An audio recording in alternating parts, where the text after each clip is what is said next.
Alors c'est vrai que des fois, on peut penser à plein de choses compliquées pour annoncer l'évangile, mais avec 3 sacs de terreau et puis 4 graines de tomates, on peut facilement transmettre de l'amour en fait. Et dans notre entourage, il y a des leviers très simples pour penser aux gens et les toucher. Les toucher parce que la foi doit être démonstrative. Et si notre foi n'est pas démonstrative, bah ça reste compliqué. Ça reste que du théorique, que de la religion.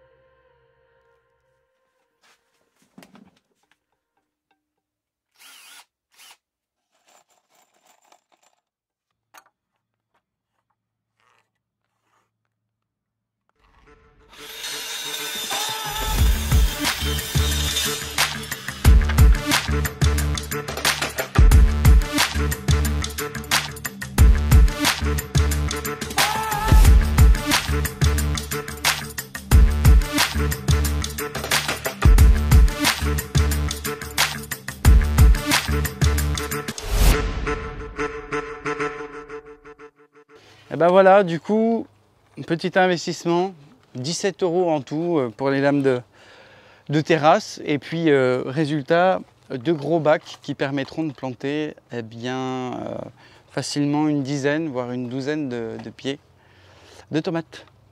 Et du coup, maintenant, on va prendre les sachets de terreau, on va les poser et puis on va voir le résultat dans quelques mois.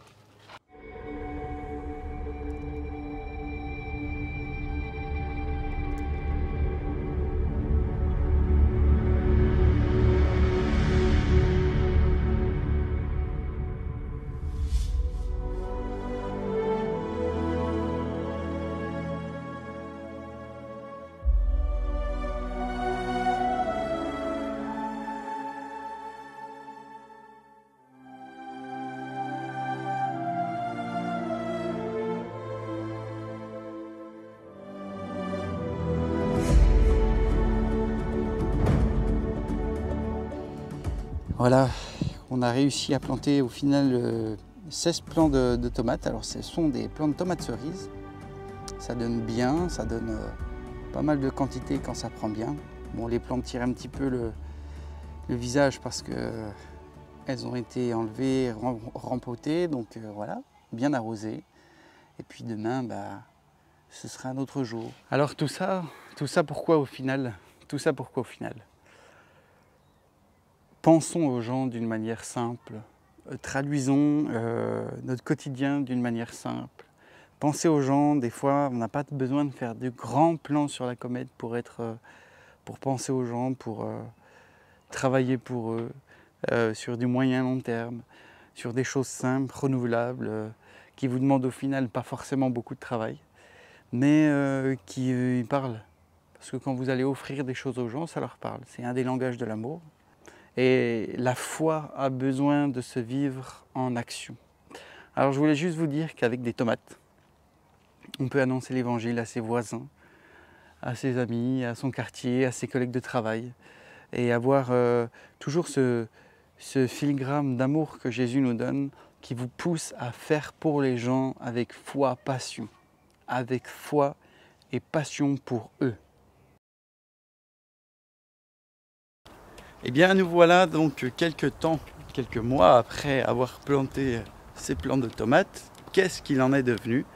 Eh bien, je vais vous dire que le résultat est plus que satisfaisant, que ce soit tant au niveau de la récolte qu'au niveau des contacts que ça a pu générer. Alors voilà un petit peu ce que ça a donné au niveau de la récolte, on y va tout de suite. Hop.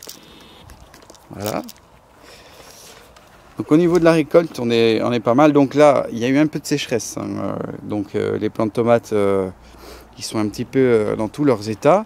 Mais regardez, on en a toutes les couleurs. On a des jaunes, des vertes, c'est une espèce aussi. Des rouges. Voilà. Là, elles vont encore donner. On a des belles rouges ici. Des tomates cerises également. Voilà. Des petites allongées, comme ici. Donc c'est parfait. C'est parfait. Et puis, bien, pour vous donner un exemple, là, à l'instant, on vient de récolter les 2 petits paniers ici que nous nous apprêtons à les donner à nos voisins. Et donc concrètement, qu'est-ce qui s'est passé? Eh bien, on en a offert à bientôt toute la rue, puisqu'on a fait par étapes. Et ce qui s'est passé, c'est que ça nous a permis de discuter avec des gens avec qui on n'avait jamais pu vraiment avoir d'échanges et de discussions. Ça a permis d'avoir des dialogues, des échanges. Et puis, les gens nous ont à leur tour offert des choses. Alors, on nous a offert des pommes, des poires, des pieds de rhubarbe. Et en fait, ça permet vraiment de faire du lien avec les gens. Et pour annoncer l'évangile, ce qu'il faut, c'est faire du lien.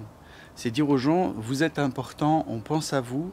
Et voilà, on vous le montre avec une preuve, en action et en vérité. Alors ça paraît peut-être simple de dire évangéliser avec des plants de tomates. Avec des tomates, ça paraît peut-être même dérisoire. Certains pourraient même dire être offusqué. Mais en fait, non. C'est toute une culture, et c'est pas juste des tomates, c'est toute une culture qui est là de penser aux autres, d'aimer les autres, de faire des choses pour eux. Et vous voyez, le résultat, c'est que ça marche. C'est que ça marche. Les gens viennent, ils ont des échanges avec nous, et après, on peut leur annoncer l'évangile. Après, on leur laisse un témoignage. Et parfois, juste ce témoignage, il suffit à lui-même pour faire une grande différence. Alors, je vous encourage, soyez innovants, innovez. Soyez plein d'idées et mettez-les en place. Il y a des gens qui vont coiffer des gens gratuitement. Il y a des gens qui font des séances maquillage gratuitement. Il y a des gens qui plantent des tomates. Il y a des gens qui font plein de choses. Soyez innovants pour ceux qui vous entourent. Dans le nom de Jésus, soyez bénis et à très vite. Ciao! Wouh!